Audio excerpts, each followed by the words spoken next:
In this particular video, I'm going to discuss the use of a thinking map. In particular, this case using a multi-flow map. This would be for the use of cause and effect. One of the ways that I introduce the use of a multi-flow map for cause and effect is by using some everyday examples that the students would be a little bit more familiar with.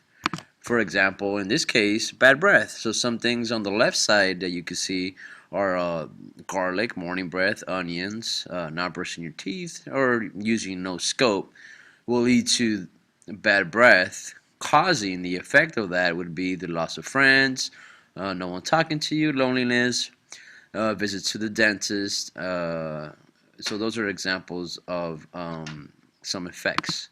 Another example, I used to use a lot of visuals and using the smartboard would be, for example, diet. So some of the input. So some of the cause would be, for example, eating too much fried foods like donuts. In particular, here would be French fries and ice cream would be if you put the arrows coming in. For example, all of these could be an example of diet.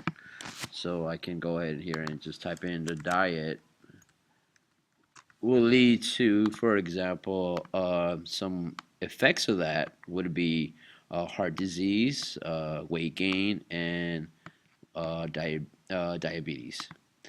Another example that I like to use is also the ingredients and product. And for particular, when we're talking about life processes like cellular respiration or photosynthesis, it's the same thing. I use Marble, I use a lot of visuals.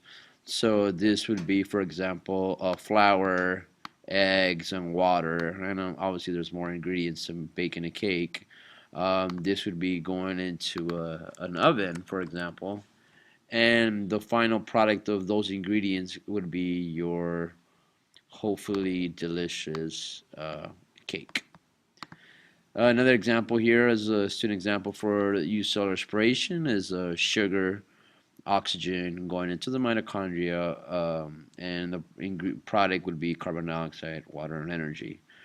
In terms of student work that was shown, here's some examples of student work.